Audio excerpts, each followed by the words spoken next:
I have fond memories of Emporia State. I actually, learned how to study here. I hadn't done so much of that in high school. And, I found the faculty, just very helpful, and I enjoyed my time here, and I learned a lot. And I stayed 2 years and then started out on a teaching certificate. You used to be able to start teaching after 60 hours of schooling. And so I did. I got a job, and I learned a lot that first year. That on-the-job training is quite a thing, isn't it? That's right. And but those were good years, and I taught elementary school, and I came back to Emporia, and I knew that I wanted to finish my degree here, so I did that. And then I started teaching down at Winfield, Kansas. Sure. And I taught the next 23 years down there, and I taught the 3rd grade most of the time. That was my preferred grade, and so they were good teaching years, and I got a good start here. A lot of that time was spent in the public schools in Winfield, and then I moved into Wichita, Kansas, and I taught school at Wichita Collegiate School, and that is a private school. So it was a different curriculum, and I found it very motivational, to change, to switch gears and to do a private school after you'd taught in the public school. It was good for me. It kind of motivated me to start a little something different in my life, and I enjoyed that. Very good. I used to sort of run away and hide around in corners thinking, oh, they won't catch up with me. And then all of a sudden, something happened that really changed my opinion about education. I was friends with a fella in Wichita, and he was on the State Board of Education. And he said to me one time, he said, now, you've got some money to spend at Emporia State, and you should do that. He said, I graduated from K-State, and I give money to them. And I thought, oh, well, I don't know that I want to give away any money to Emporia State. And I thought about that. And he said, they need your money because there's not enough state funding coming into these schools. So he said, they have to rely on alumni, and they have to rely on people that have had good experiences at Emporia so that you give back to them at some point. And I thought, well, that's a new thought, that I'm going to start giving back.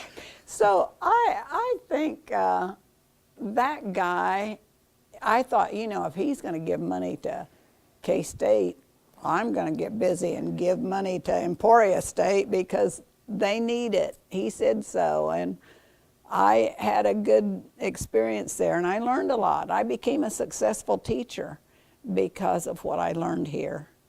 And so you do need to give back. Well, it's all right to give your grandchildren something. We give ours money. But you got to go back to where all this started. And because Emporia is my new grandchild. So, you got to think of it that way. You start out something here, and if you can afford to give back, you should. You just really should do it because it's the right thing to help the next student and the person that wants to go to school. It's time to do it. But if you graduated from that school and you were successful and you've been in business, then to me it only seems natural that you would want to give something back so that that school will go forward and do it in good shape. And so that's what I hope for. Now, you've embarked on quite an exciting new phase of your life over the past few years.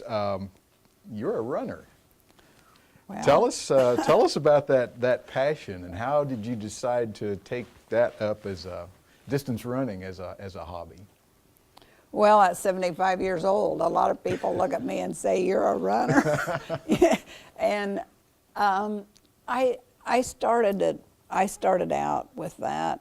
My husband had an influence on that. I've always been very active. Remember, I taught the 3rd grade, so I played lots of basketball games and run around out on that playground.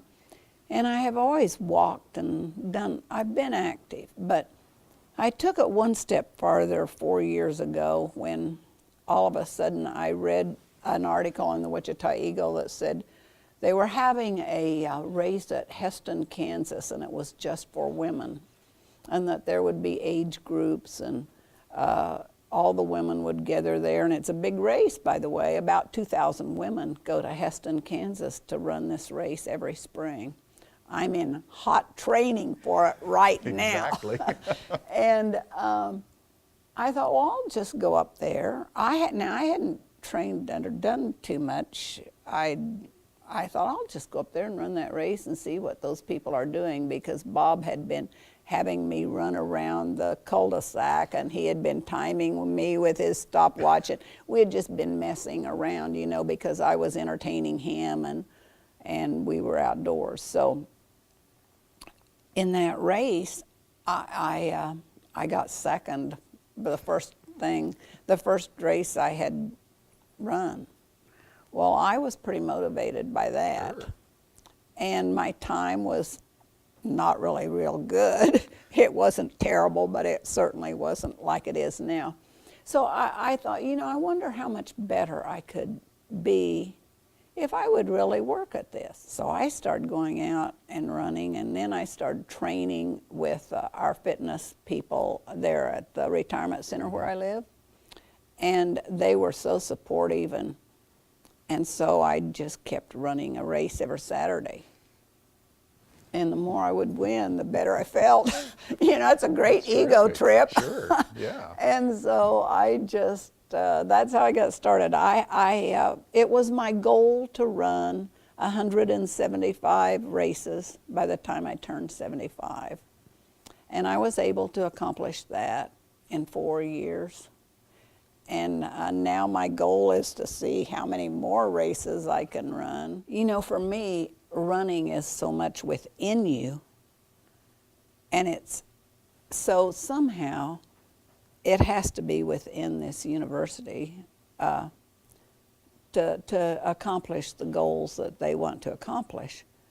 And they've set goals, and now they have to find the way to match it. They have to find the way to get there. And so between running and, you know, a capital campaign, it's hard to make that comparison. You just have to work at it every day. If they never ask, if no one would ever ask you for anything, you probably do what I did all those years. Say, well, I'll just won't write that check. It's somebody else's job. Right. Yeah. But if somebody comes to you and says, how could you help? And what could you do to make a difference? And how would you be able to help? It creates that thinking process that has to go on. So, you know, I don't think it's wrong for this school to go out and say, hey, we've got to have the alumni help us. We've got to have people step up to the plate. It isn't wrong to ask for the things you really need to become a successful institution. If you want to look at this as a race to the finish line, well, how hard are you going to run to get there? My trainer says, run harder, Carolyn, run harder, Carolyn. So, you know, if everybody makes a total effort, you're gonna come up with some nice gifts, and some nice things will happen, and I believe we'll get to where we want to be.